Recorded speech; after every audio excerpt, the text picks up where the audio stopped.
হিন্দু এবং মুসলিমের যৌথ।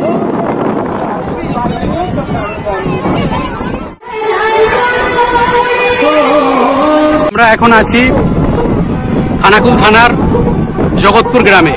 আজ এই জগৎপুর গ্রামের বাবা সামানিকের পুজো।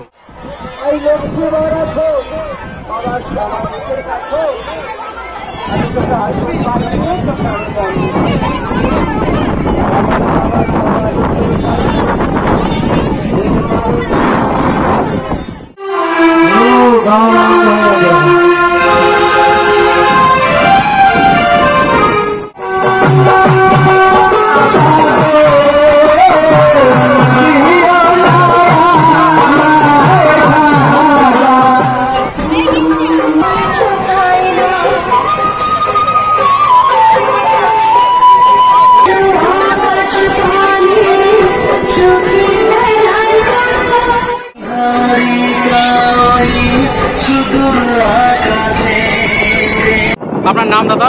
আমার নাম জয়ন্ত ঘোষ, বাড়ি জগৎপুর, খানাকুল থানার অন্তর্গত। এত মানুষের ভিড়, এখানে কি পুজো হচ্ছে? আজকে এটা আমাদের বাবা সামানিকের মানে পীর বাবার পুজো। এটা হিন্দু এবং মুসলিমের যৌথ। মানুষের প্রচন্ড ভিড় দেখছি। এই পুজোটা কতদিন ধরে হয়ে আসছে? সঠিকভাবে বলতে পারবো না, তবে আনুমানিক প্রায় 500 বছরের ওপরে। এই পুজোটা কদিন ধরে হয় এখানে? এই পূজাটা অ্যাকচুয়ালি দুদিনের পূজা। মানে আজ যেমন বৃহস্পতিবার, আজ পূজা। গতকাল রাত্রিতে বাবার জাগরণী গান হয়েছে। আজ সকাল থেকে পূজা, সারাদিন পূজা অর্চনা চলবে, এর মাথা চালানো চলবে। এবং তারপরে এই পূজা আরও কিন্তু 1 সপ্তাহ ধরে এর গান চলবে, মানুষের মানসিকই গান চলবে। বছরের কোন সময় হয় এই পুজোটা? এই পূজাটা হয় বৈশাখ থেকে জ্যৈষ্ঠ মাসের মধ্যে। এই পুজোর বিশেষত্ব কি আছে? এই পুজোর বিশেষত্ব তেমন কিছুই নয়। মানুষজন বাবার কাছে মানত করে দুধ, বাতাসা এবং ছোট ছোট ফুল এইগুলো নিয়ে এসে বাবার কাছে পূজা করে। আচ্ছা, এই বাবার মন্দির কোনো নেই দেখতে পাচ্ছি, শুধু একটা জাথাল আর শুধু একটা গাছ, তেঁতুল গাছ দেখলাম। এটাই বাবার বিশেষত্ব, বহু পুরনো তেঁতুল গাছ। এই তেঁতুল গাছ কতদিনের সেটা মানে আমার পূর্বপুরুষরাও বলতে পারে। এই তেঁতুল গাছের মধ্যেই বাবা সামানিকের অধিষ্ঠান, এখানে পূজা হয়। এবং এই তেঁতুল গাছের তেঁতুল কখনো পাকে না, সবসময় তেঁতুল থাকে, কাঁচা তেঁতুল থাকে।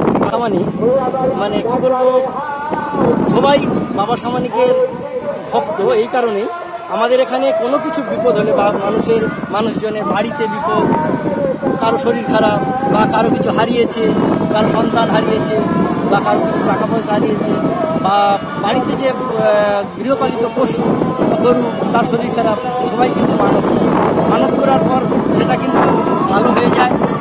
যে কারণেই হোক, মানুষের বিশ্বাস বাবা সামানিকের কাছে আমরা মানত করি, সেই জন্য আমাদের বাবা উদ্ধার করেছেন, সেই নিয়ে বাবা পূজা। এই পূজার বিশেষত্ব কিছু নয়। আমার মনে যেটুকু বাসনা, কেউ মানে বাতাসা 100 গ্রাম বাতাসাও আনতে পারে, কেউ 1 কুইন্টালও বাতাসা নিয়ে আসতে পারে। নিয়ে এসে বাবার কাছে নিজের মনস্কামনা পূর্ণ করে বাবার মন্দিরে মানে তেঁতুল গাছের গোড়াতে দিয়ে এটা বাকি ছড়িয়ে দেওয়া হয়। এটা সারা বছরই চলতে থাকে, কিন্তু বিশেষ এটা সারা বছর সব দিন, এর কোনো বার নেই, তিথি নেই। কিন্তু এখন বিশেষ করে এই যে গ্রাম থেকে যেটা করানো হয়, বছরে একটা দিন বাবার এই আনুষ্ঠানিকভাবে পূজাটা হয়। সেটা বহু দূর দূরান্ত থেকে, আমার আশেপাশে গ্রাম এবং পাশে মেদিনীপুর, সেখান থেকেও আসে, হাওড়া জেলা, সেখান থেকে মানুষ আসে। এরপরে আরও ভিড় হয়। আচ্ছা, এর কোনো নির্দিষ্ট দিন আমাদের গ্রামে এখনো সেইভাবে তৈরি হয় না। এটা আমাদের গ্রামে যে মা শীতলা মায়ের পূজা হয়, তারপর শিবের গাজন হয়, এবং আমাদের এখানে সন্তোষী মাতা পূজা হয় এবং মন্দির আছে। সেই পূজার পরেই আমাদের এটা পূজাটা হয়। আপনাকে অনেক ধন্যবাদ। আপনাকেও ধন্যবাদ আমাদের এই গ্রামে এসে আমাদের এই বাবা ঐতিহ্যকে তুলে ধরার জন্য।